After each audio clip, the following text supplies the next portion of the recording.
of culture, gender, sexuality, tradition, business, and so much more. Hi, I'm Regina Gershman. And I'm Dr. Sam Dubé. Together, we're going to take you on an extraordinary journey with engaging people from around the world, starting from right here in Ottawa, the capital of Canada. So, hello, my name is Dr. Sam Dubé. I'm here with my colleague and co-host Regina Gershman, dating and etiquette coach. We have here with us, straight and live from Venice Beach, California, Estelle Rivera. Is that correct? Estelle, yes. Did I pronounce your name correctly? Yes. Wonderful. We're here to talk about intercultural dating. So you mentioned to me that your boyfriend is African American, and to use your words, is very strong in Black culture. So can you tell us more, please, Estelle? Yes. So, my boyfriend, who I've been dating 2 years, is,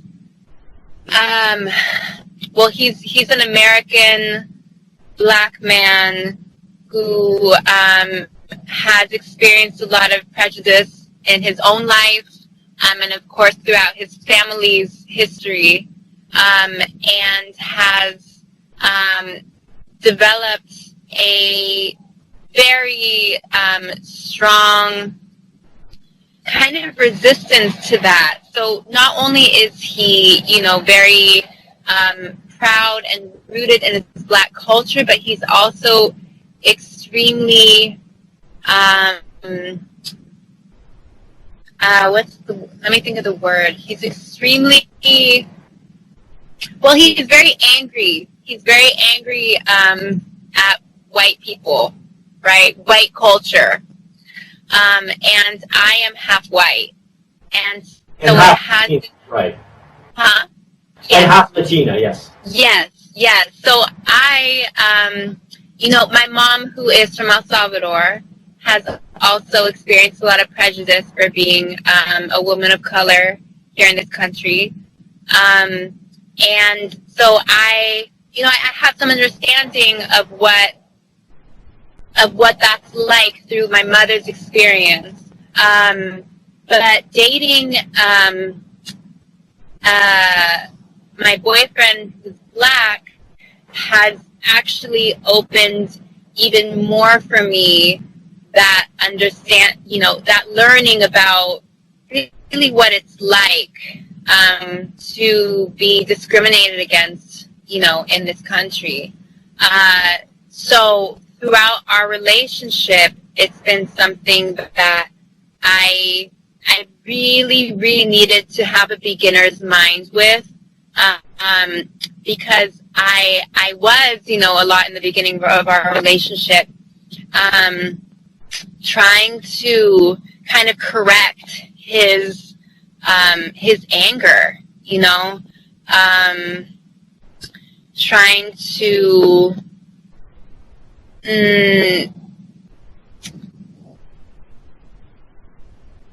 trying to make him feel better, about what he was angry about, when it's not so simple, and also it's not even in my place to do that, to try to resolve someone else's hurt like that. So I really, yeah. An example. Can you give us an example of how this has manifested in your relationship? Yes. Well, for example, I, by my nature, I am always trying to look at all sides. And so when something, I'm trying to think of a very specific situation, but in general, when something has happened and he feels like he's being treated a certain way because he's Black, previously my go-to was to jump into the other person's shoes who he feels he's being, prejudiced by, and to kind of say, well, maybe they were coming from this place, maybe, this is what they meant. But what I realized was that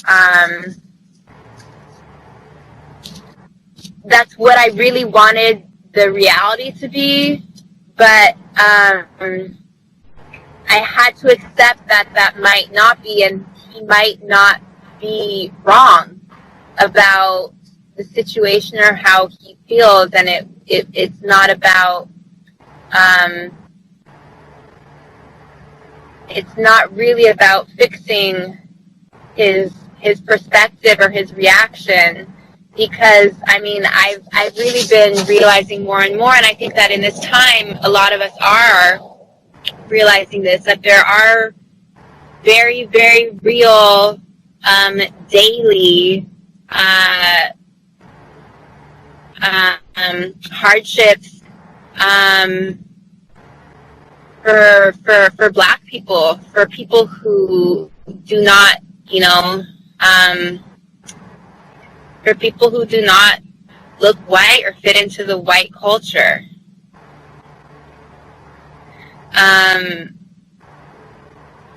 And so it's been a big, I've had to uncondition a lot for myself in terms of always jumping to,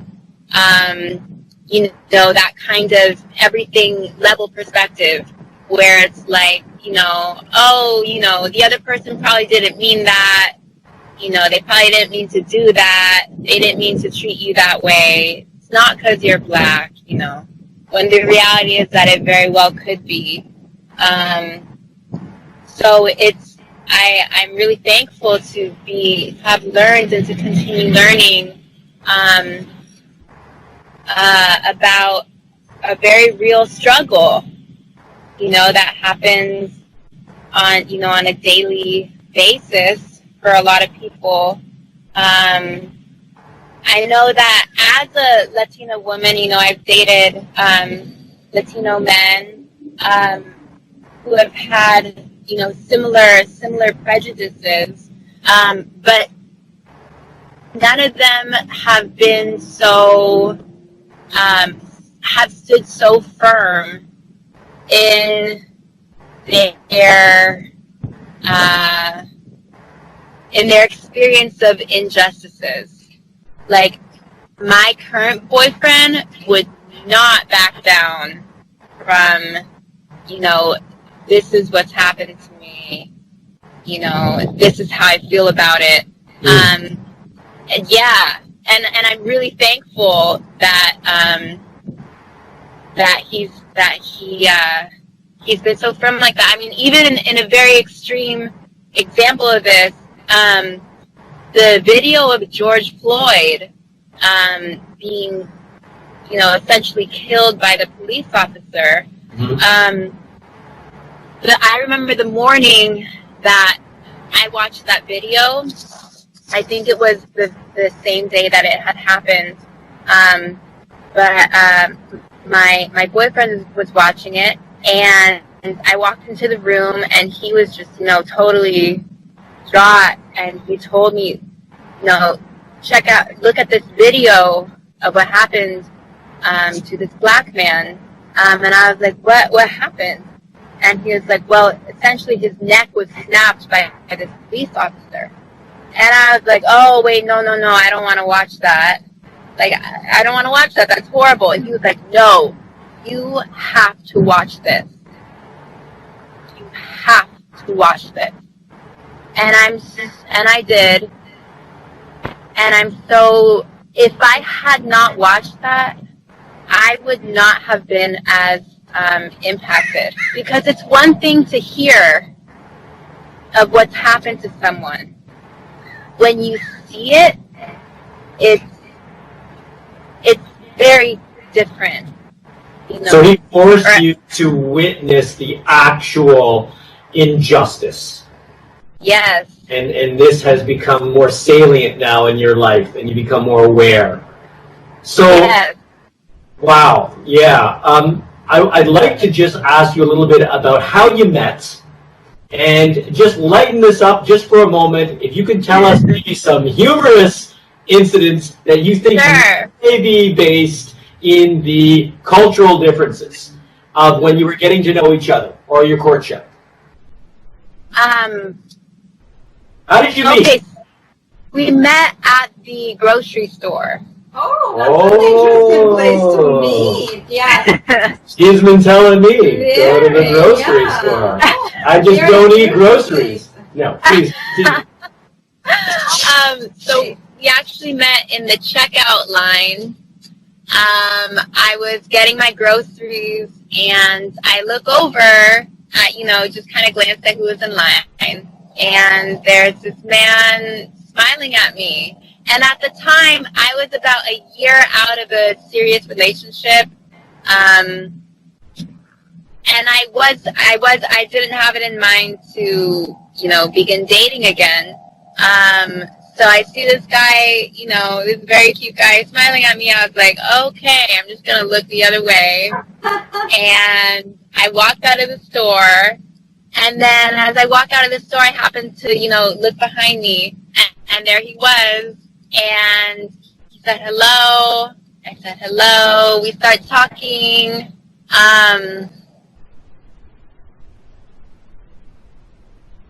Yeah, and from there, we exchanged information, and I really didn't think, I really didn't have a plan to call him, actually. I took his number, so that he wouldn't have mine. Right. Yeah, and very common among women, yes. Right, that's a good way to do it, because then, you don't have to worry about getting numbers from this guy who you're not really sure you want to talk to. And then, of course, many women say they want men to make the first move. Yeah. Look, I got no number. Oh, yeah. Yeah. Yeah. Then, what's that? He helped you put the groceries in your car? No, she didn't say that. No. No, I had walked to the store from my house, which was closed, and he offered me a ride back, but of course I didn't take it. Yeah. Yeah, but he offered, exactly. And I do remember that, we were talking. He asked me a bit about what I do. I told him, I teach yoga, I teach dance, which I was doing at the time. And he was like, oh, dance, I'd love to dance. I was like, yeah, right now, I'm doing a lot of salsa dance. He's like, oh, I want to learn. Will you teach me? I was like, maybe. I was like, do you have some dance experience? He's like, oh, I'm a black man. I got moves. I was like, okay. You're still with us? Yes. Did they react? How do you like him? Yeah. Both ways. Well, both ways. Both ways. Yeah. His parents like me. And my mom likes him. My dad really likes him. My family on my mom's side does have, I'm sorry, everything I'm talking about has more serious undertone. But my family on my mom's side does have some kind of serious, they do have some, they're not super comfortable with black people. And I think a lot of Latino people in the United States often have some of this discomfort with African Americans, and I'm not sure why it is. There's a lot of negative stereotypes, though, and I had a friend tell me she took a class in her graduate school talking about kind of historical reasons as to why there's this dissonance between Latino people and black people. Mainly, it was something that was kind of set up by some propaganda, because the government knew that if black and brown people united, they'd be much more powerful. So there's a lot more unity now, But so, yeah, I've got some uncles, for example, that I know when one of my uncles, who's very dear to me, I told, he asked me, about my boyfriend. I'm like, oh, where's he from? What is he? I was like, well, he's black. And my uncle was like, oh. and I just had to leave it at that. And when they meet, we'll see how it goes. So they haven't met yet? They haven't met yet. He's met my parents. So everyone in my super immediate family is good. Did you feel any prejudice from your boyfriend's family? No, actually no. So That's good too. yeah. There's that, and then also, he's strong in his Black culture because, I mean, his identity as a Black man is so strong. I mean, it's something that he speaks about really regularly.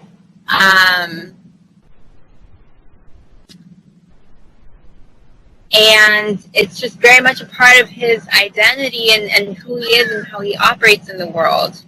And so he's constantly seeing through that lens of being a Black man, in the United States and in the world. And I think for me, as a person who grew up multicultural, with a dad who was white and a mom who's Latina, and my parents raised me and my siblings, going to a lot of different, being exposed to a lot of different cultures. And so I have always seen the world as more of kind of like a blend, and so his view is very contrasted because he's always only ever associated with Black culture.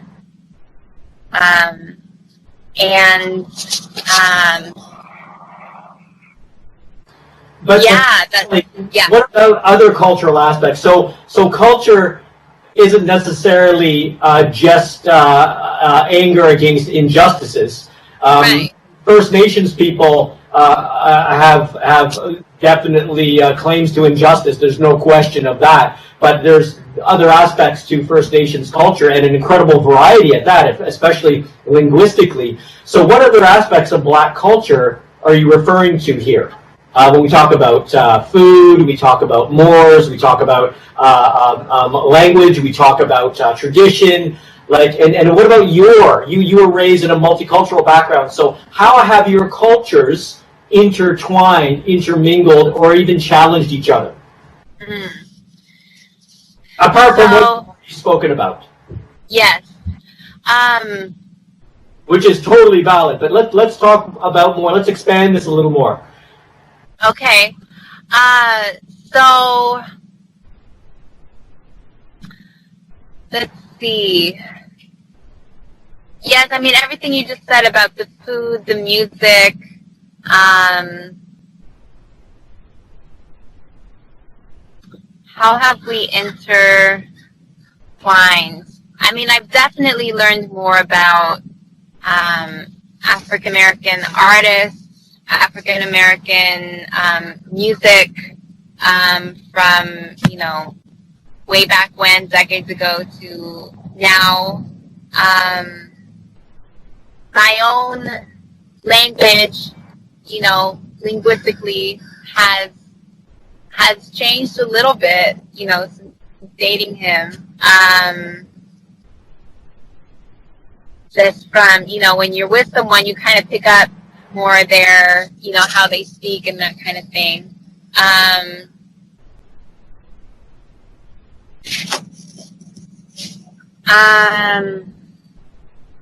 And has he learned a lot about from your culture, from your Latina culture as well? Did he pick up dance, movement, steps, the food, the music? Like you talk about how your boyfriend has rubbed off on you. Have you rubbed off on your boyfriend?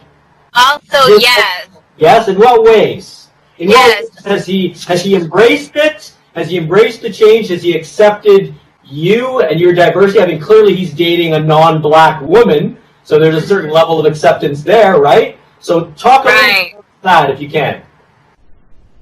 Sure. Well, I know that, throughout our relationship, there have been times where I felt like you know I'm white, right?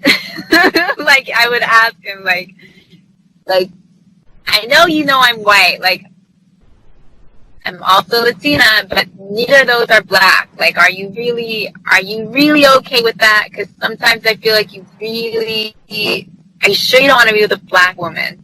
You know? And his response always been no. That he knows that he wants to be with me, even though I'm not black. So that's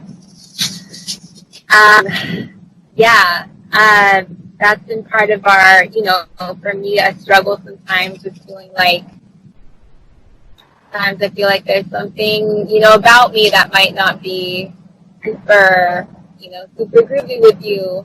Have you ever asked him, why did you choose me and not an African-American woman? Yeah, and he says it's just because he loves me, because he loves me. Hey, so, I mean, there's... Answer. Isn't it? I know. That's the answer, right? Isn't that the answer? Yeah. That's right. And where you met in a grocery store, that's attraction immediately. Yeah. So, it's not all about, being black or not black or, from wherever. Definitely the core of our relationship is based in love, right? It's based in love and just enjoying the other and appreciating the other. And then around that there's the other aspects of who we are, which are very important. But yeah, parts of me and my culture and how I am, the music that I get from, my Latina culture and the food, he also loves all that, and is learning, and is still continuing to learn salsa dance, and wants to learn Spanish, especially so that when he does meet my family, like, he will actually know what they're saying. He says he wants to be able to know if they're talking about him. What they're saying. So yeah, I mean, he's open as well to learning, more about Latino culture, and that's also very important for me, because it is very important to me. I love my culture, so that's important. So, Estelle, what advice would you give to a couple with a similar dynamic, a similar makeup, white Latina, African American or African Canadian, or white, black, Latina, black? What advice would you give? Or it can be more general interracial, intercultural relationship advice, if you like. Yes, my top thing is listen, because I mean that's essential for any two beings, right? Because everyone has different experiences, but especially when you're with someone who's from a different culture, I think it's just absolutely essential, because otherwise how are you going to learn? And it's really about, so for me, it's really about undoing what I think I know and what I think I'm right about, in terms of knowing another person's culture, which, how ridiculous does that sound?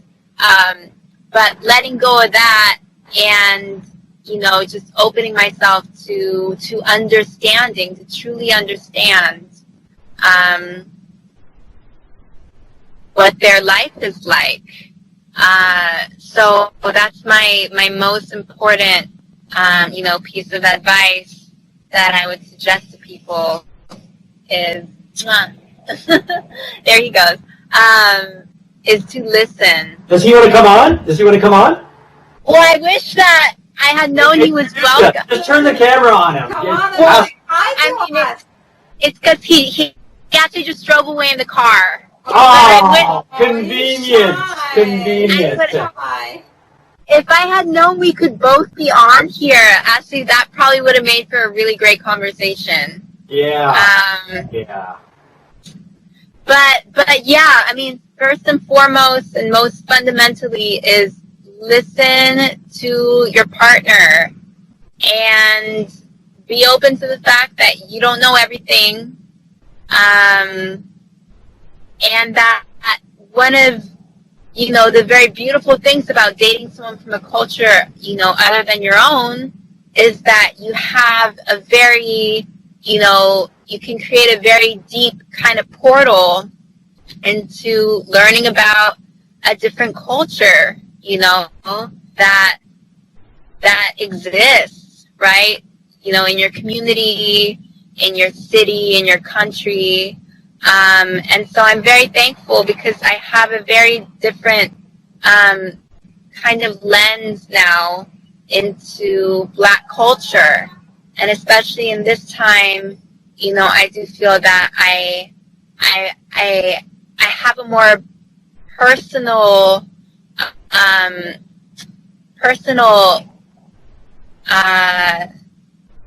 desire to, to fight for justice, you can say, because someone who's very dear to me is the reason for that. So just listen, let go of what you think you know, and open up to really more true understanding. Okay, I think that's a good way to end. Do you? It is. All right. Yes, it is. Thank you so Estelle, much. on behalf of myself, Dr. Sam Dubé, and my colleague, Regina Gershman, thank you so much for participating today. It was wonderful having this discussion with you. So wish you all the best in the future. Yeah, and we really hope and pray things, understanding comes of this. Understanding comes of this and what's currently going on in the world today. So stay safe, and we'll be in touch. Thank you so much. I appreciate you both. Thank you. Thank you. Bye-bye. Take care. Bye-bye. Say hi to your boyfriend for us. I will. I will. What's his name? Thomas. Thomas! Hi, Thomas! Bye. Hi, Thomas. Take it away, Thomas. Thank you again. Bye-bye. Bye. Bye-bye.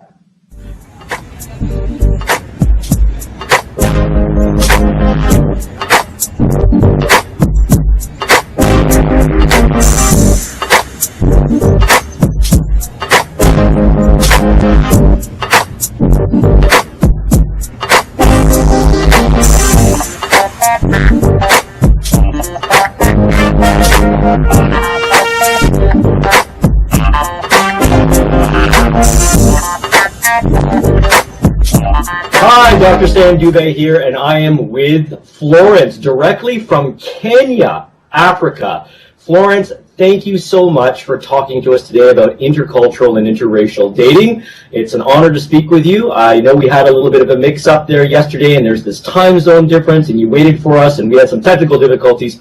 Everything worked out fine, and you're here now. How are you doing? I'm very fine, thank you. Hi.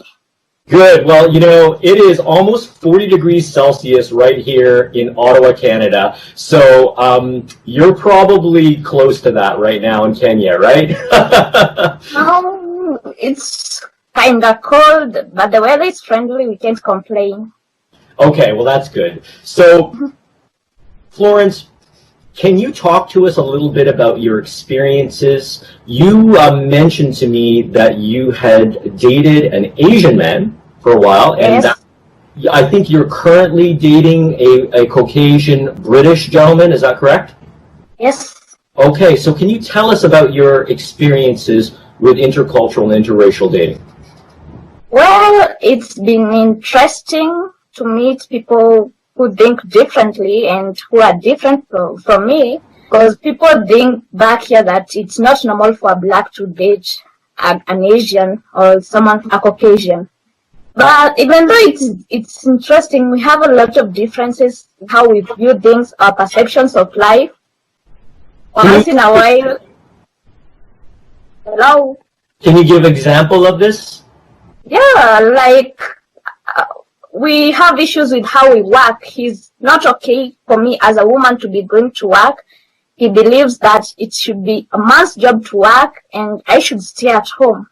But it's different for me over here because I'm used to fending for myself, getting a job. That's why I go to college, to get education so that I can get a job.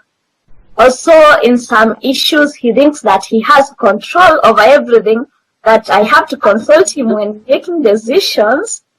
And I'm not used to that. It's crazy. What background was he specifically? You said Asian, correct? So East Asian, South Asian. What country was he from, and was he raised there as well? Indian. Okay, he's South Asian. Okay. Yeah, he moved to Kenya when he was 20, so he was 26 when we were dating, but he's still very traditionist. Okay. So it's not okay for him. For him, I as his girlfriend to go out in a club. It's not okay to hang out with my male friends. He's very conservative. Yeah, that was the biggest challenge because I'm outgoing, I'm open.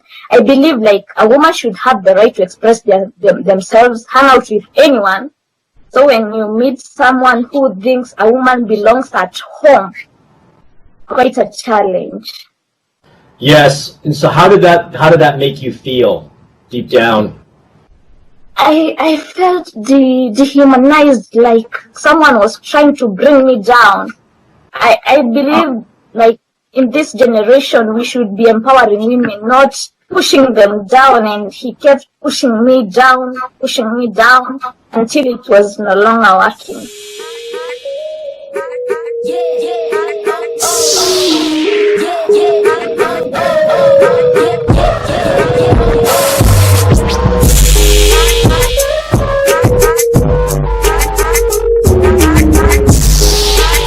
Were there any benefits to his more traditional outlook as well as these conflicts? Was there anything positive? Yes. You don't have to worry about him cheating because he believes in loyalty. Okay. Well, I mean, you could debate that. Just because someone believes in something doesn't mean they practice it, right? Do as I say, not as I do, right? He was very loyal, like very, very loyal. And I really loved that. And culture, he valued his culture so much. He would stand up and defend it. It was awesome the way he defended his culture. There was never a time I was gonna win an argument about Indians. It was always him. Do you think that he defended his culture more because he came as an immigrant to Kenya from his home country? Do you think he felt more isolated? I know there's a large Indian contingent in East Africa, in Kenya in particular. Do you think that might have been a factor as well?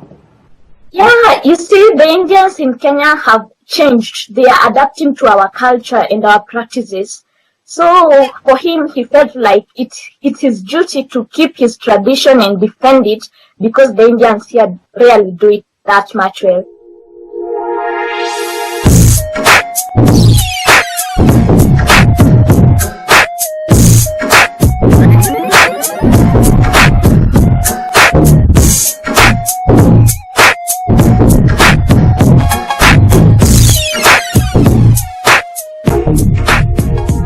How did he perceive your culture and the Kenyan culture? You're talking about this adaptation that a lot of the Indians have for Kenyan culture when they arrive, or eventually. How did he perceive your culture? And can you give us a specific example? Yeah, he loved our culture. He loved Kenyan food, for starters. And he's very honest that he's attracted to Kenyan women. Only that he doesn't like that we are so open and allowed to do things freely. That was his only problem.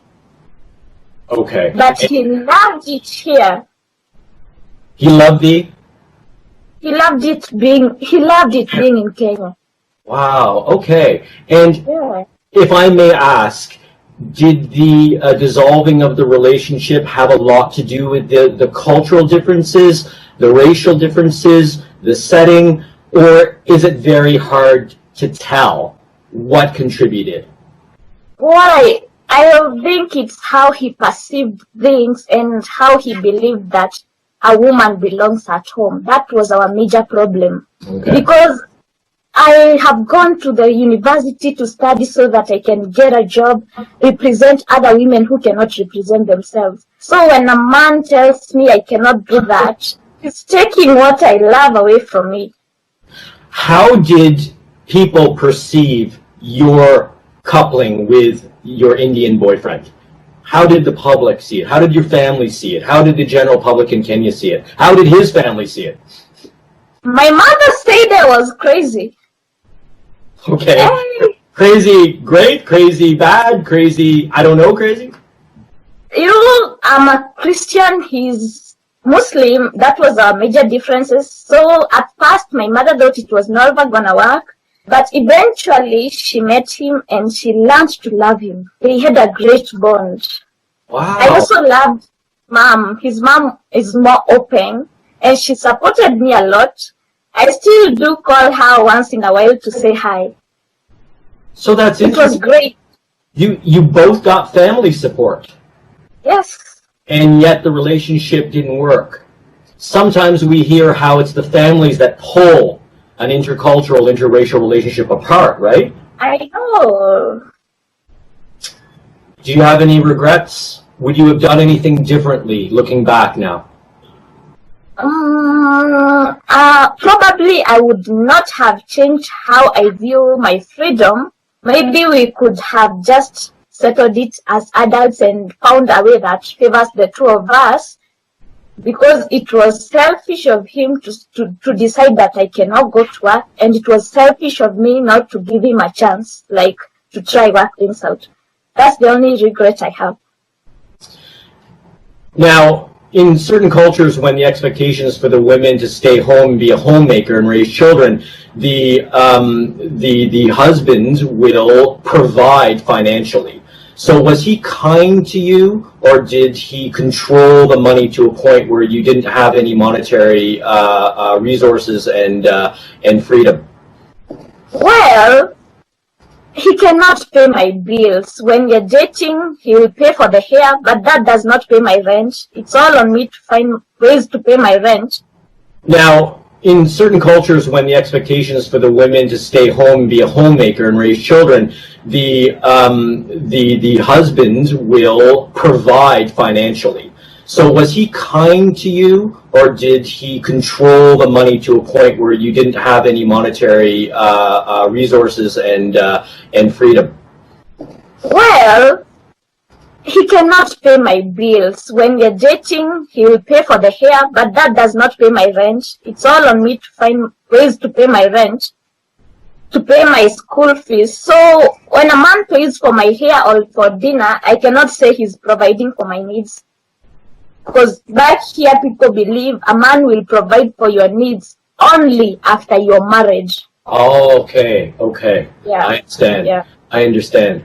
So, let's move on to your current relationship. Is that okay? So you're dating a Caucasian British gentleman. How long has that been going on? And what challenges are you facing right now? We are 9 months old. It's been great. Everything was going fine until the case of the black who got killed popped up. Okay, so the Freud situation popped up, and it's been rough ever since then. How were you two polarized from that incident? You're referring to the Floyd incident, correct? Yes.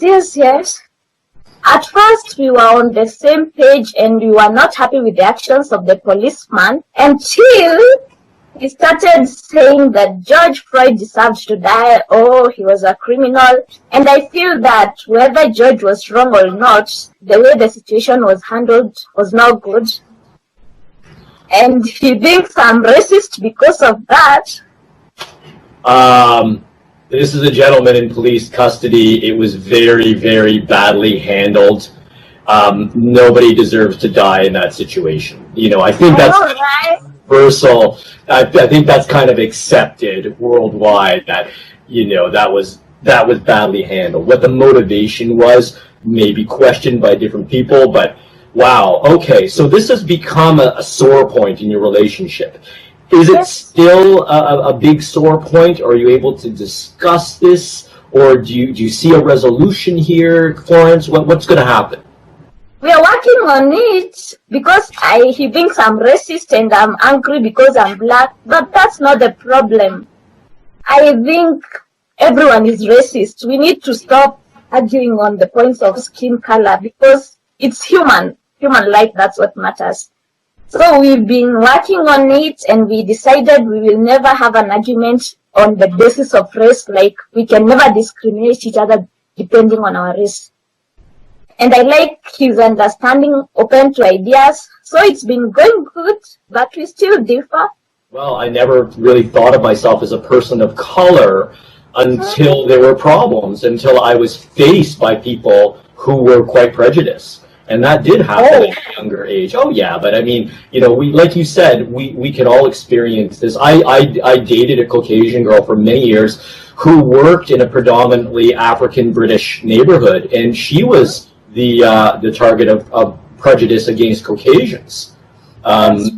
So and I've seen prejudice from the Chinese community because I'm not full-blooded Chinese, so it does happen all around. It's like you said, it's a human problem. So tell us some positive aspects that you might attribute to the intercultural, interracial nature of your current relationship. Some positive aspects that seem to be coming from that, if you can separate it. Okay, I really loved, we have made an agreement that we are never gonna focus on traditional practices because Africans have so many traditional practices. And I think even Caucasians have their own traditional practices. So we're building our relationship on this notion where we learn from each other. He'll teach me new things and I'll teach him new things. And instead of bringing each other down, we'll be elevating each other by learning and we'll be accepting each other for who we are. Because we are very different, our worlds are different, I'm trained differently here, he has grown up in a different place, I have lived on my own for a very long time. I'm not used to opening up to people, and he's open to understand me, learn bit by bit. It's great. I've never had someone try to just bear with me for just me being myself. I can be annoying at times. That's beautiful. That's beautiful.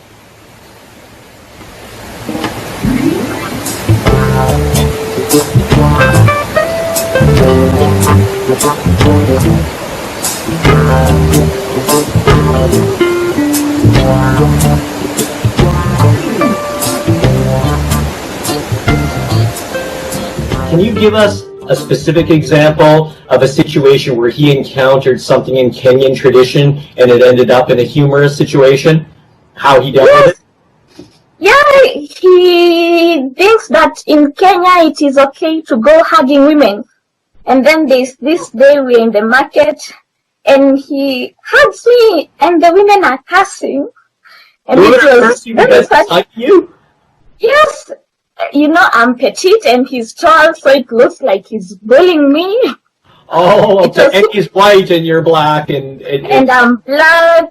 It was very weird and everyone was looking at him and I'm laughing. I was also laughing. Now he thinks that he can never hug me. We never hug in public because he's afraid people will start looking at him.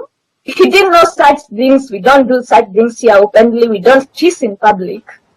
So then how do the people in Kenya perceive you two together in general? I mean, apart from the overt displays of physical affection, which you're now stifling because of that, what else can you comment to? Well, my village, I'm very famous in my village because I'm dating a white. It's not normal. Okay. So you're a celebrity dating a Caucasian? Yes. Okay.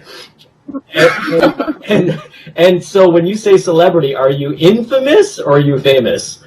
Very famous. Whenever we go to the village, they have to come visit and shake his hand. Okay. So they're curious. And they are very excited. Probably I'm having my fingers crossed we're gonna make a family so that they are looking forward to it. Okay. So nice. They're going to shower the Kenyan culture and affection on your children. That would be awesome. And gifts. And a lot of gifts on my husband. Oh, really? Okay. Okay. So that's Kenyan. Yeah. Now, what about his family? How does his family perceive your relationship? And have you been exposed to that at all yet? Well, I only know his sister. He has just a single sister. His parents passed away some times back. Sorry to hear. And she's very nice. She can't keep pestering me, asking for a niece. She even wants the biological sex determined, right? Okay. She was an interracial niece. Today we were on the phone with her and she's reminding me of the same thing. So I think she's more excited even than I am for the relationship. Wow. Okay. So you get along very well with his sister. That's nice to hear. That's really nice to hear. Do you have any unfortunate experiences as a couple in terms of the public with your relationship? Anything that you recall that you'd like to discuss? Well, sometimes people think I'm dating him for the money, which is very sad. People will keep judging you, condemning you, thinking you're with the guy because he's white. They have this assumption that whites are rich. So people will not see beyond the money element. I understand that. What do you think he's going through right now? What do you think? How do you think other whites are looking at him, or other people from other cultures besides Kenyan? I think there is a group that admires his effort to move beyond the racism element and dating a black. And then there is still this group which will condemn him. I have a feeling somewhere someone criticizes him and condemns him for his action. But as long as I got him and he got me, we're okay. So you mentioned how a stereotype in Kenya regarding Caucasians is that they're rich. What other stereotypes are there that exist in your native population regarding Caucasian men? Well, mostly they are wealthy part, and sometimes people think that when your child is married to a rich, the wife will be mishandled. They still think Africans still perceive whites as bullies. Oh, bullies. Okay. And it's very hard to convince my parents, like it was at first, it was so hard to convince my parents that he is not a racist, he won't bully me, he won't mishandle me. It's very hard. So in contrast to your Indian ex-boyfriend, whom your mother learned to accept, and despite him being of a different religion, even Muslim, and them loving each other, and his family, his mother, Muslim mother, loving you, a Christian Kenyan woman, you're saying there's more friction? Yeah, there's so many. Yeah? I'm saying it took them more than I expected to bond. I thought they were going to bond very fast because he's Christian like I am, but my parents say their parents were bullied by whites. So it's so hard for them. So despite the similarity of religion, the racial divide is strong. Yeah. That's very interesting. So let's lighten this up a little bit, Florence. Do you have any other humorous anecdotes? For instance, anyone who encountered your boyfriend, but you didn't tell them they were white, or any situation where the reverse may have happened? Please, the floor is yours. We want to hear it. We want to hear this. How do I say this? It's sweet, and I get jealous when people in the mall give my own boyfriend a lot of attention and he deserves. It's not okay, but I'm okay with it. He's mine, so I'm okay with it. Oh, that's sweet. Go ahead, please. The attention, I think that's one of the reasons why most whites are moving to Africa. They receive this special set of attention. And is that cultural, or is it something else? I think it's a habit people have developed over time. Because it could easily be interpreted as, oh, we're gushing over the white man, right? We're spoiling the white man. It could be interpreted as that. But if you treat all your boyfriends like that, regardless of ethnicity and race and culture, then that's different too, right? No, we don't treat all our boyfriends like that. You don't? No, black men don't receive such kind of attention around here. Why? Probably. I really don't know why people have this notion of white men, and they receive this kind of special treatment everywhere, in the malls, hotels, schools. They just receive this special kind of attention. So could that be interpreted as a form of privilege? That you're saying that there's a type of Caucasian or white privilege in Kenya that's very active today? Yes. Okay. So do other native Kenyans feel that you're benefiting from the privilege that seems to be shown to your boyfriend?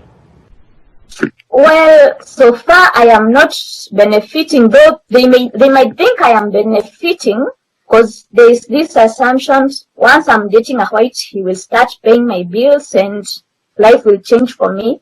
But honestly, that's not what happens. We are not married, so he's not funding my bills. Maybe once I'm married, maybe there's a slight possibility I might benefit from the special attention he receives. But right now, I don't. Though people may assume I benefit from it, I do not benefit at all. So you're sticking to that Kenyan cultural more of not having a man pay for your expenses before you're married. What if he decided he wanted to pay all your expenses before you're married? How would you deal with that? Oh my God, that would be very nice. Only that I don't have a man to offer to do that.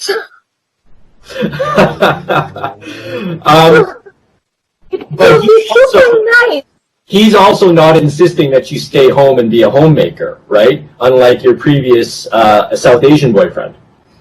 Yes, and I also don't want him to think I'm with him for the money purposes. Understood. I understand. What are you studying at school, Florence? A bachelor's degree in computer science. Computer science. What type of computer science? Software engineering or? Software engineering, majoring in programming. Okay. Wow. Okay, that's great. So you're definitely pursuing a higher education. You want to have an excellent job. This is interesting. It's too bad. I'd love to say hi to your boyfriend, but you chased him off, right? Yeah, he wouldn't be around right now. What's his name? Dave. Hi, Dave. How you doing? We're having a great chat about you. There you go. I called him out. I gave him a shout out. I didn't call him out. I gave him a shout out. There's a difference. Thank you. Let me ask you an obvious question then. You mentioned the possibility of children and desiring children. So as someone who comes from an interracial relationship, I always knew I was loved by both my parents, despite challenges they have had with each other. I always knew, my brother and I always knew we were loved. And, was that Dave? Is this Dave over there? Is Dave over there? No. Oh, really? So what challenges do you see having and raising children, especially in Kenya, with a Caucasian British husband? Well, I have to work extra hard for those children, because they won't be treated as blacks as I am. People expect whites, which they will view my children as, to have everything fed to them. So I have to work extra hard to get them a good education, a super good school. and they have to grow up in a super nice neighborhood, a good place, because that's how people perceive whites. I can't have my interracial kids growing up back in the village. So I cannot. No, but that's very interesting because, here in Canada and the U.S., certainly a product of a biracial union between a white and a black would be considered black. And unfortunately, this has roots back to slavery and the idea of any child of a white and a black, they wanted it to continue to be property and chattel. So legally, they were considered black. And this goes up to fifth generation, I believe. And we have legislation in Canada concerning First Nations people to be considered legally First Nations. You can be up to fifth generation, and I believe that's up to 1/16 genetically First Nations. But I myself, as a person biracial and possibly, likely triracial, it bothers me because I don't want to ignore any aspect of my background. So you're saying that your children would be perceived as white in Kenya? Yes. That is how they perceive them. They won't perceive them as blacks. I don't know why, but I want my children to know that they are both whites and blacks. They have to enjoy all the privileges, white and black. I cannot perceive my own children just being white and I'm black. I support that as a mixed race person. I definitely support that. Florence, we're going to have to wrap this up. Is there anything else you would like to say? You've got the platform. Well, this to all girls out there, do not let religion, skin color, money, or anything stop you. You only meet the right person once in your life, and nothing should stop you from going for that right person. Don't let anyone stop you. This skin color doesn't matter. That's all I would love to say. Florence, that's wonderful. Thank you so much for your contribution. I'm Sam Dubé from Kenya. Thank you so much, Florence, for speaking with us today, and we'd like to check up on you in the future, see how that relationship is going. In the meantime, take care, be safe, and once again, it was an honor to speak with you, and good luck with your computer science studies. Take care. Thank you so much. Bye. Bye-bye.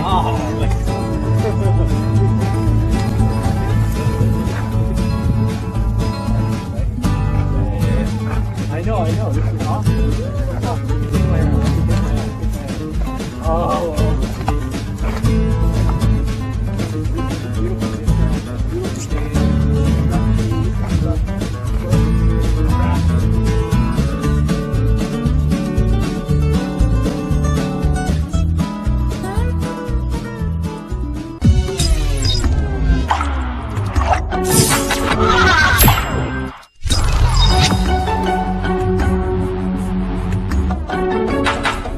A lot of people think that when you watch TV, it takes thousands of dollars in order to produce a show. But Eminent has proved to me that with a small team, you can make big things happen. I have taken every workshop.